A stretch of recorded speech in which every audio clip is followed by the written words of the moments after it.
Hi guys, hello guys, welcome po sa aking YouTube channel.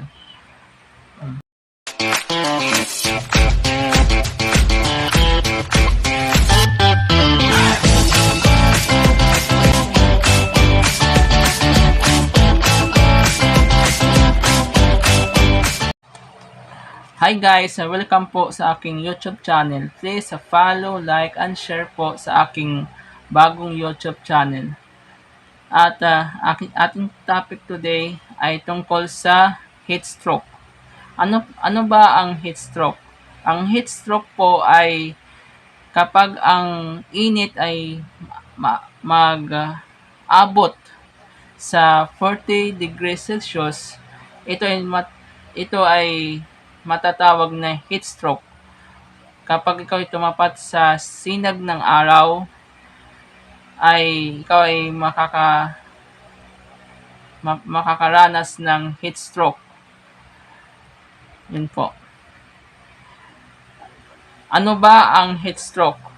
Alamin ang mga sintomas ng heat stroke at paano ito iwasan. Kapag ikaw ay kapag ikaw ay na-expose sa mataas na temperatura sa labas, ikaw ay makakaranas ng heat stroke. Yung mga tao nagtatrabaho sa labas ay expose sila ng heat stroke. At yung mga atleta na mga estudyante ay makakaranas din ng heat stroke.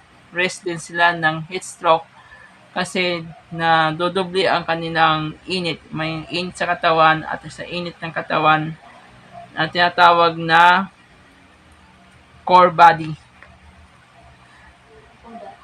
Ang mga sintomas po ng heat stroke po ay ito. Una ay hypervention. Mataas na temperatura ng katawan na aabot sa 40 degrees Celsius at namumula ang mga balat.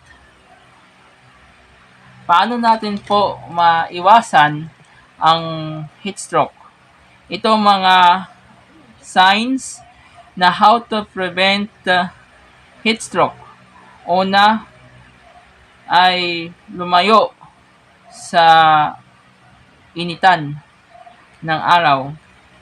Pangalawa ay buksan ang mga bintana para pumasok ang presko na hangin. At ang pangatlo ay uminom ng maraming tubig na 8 glass at higit pa. Yun lang po ang ibibigay ko sa inyo mga tips na paano mag-iwas sa heat stroke at sa paano makaiwas sa init ng araw at ito lang ang ating gagawin. Nabuksan lang ang mga bintana, pumunta sa presko na lugar at uminom ng tubig na higit pa. At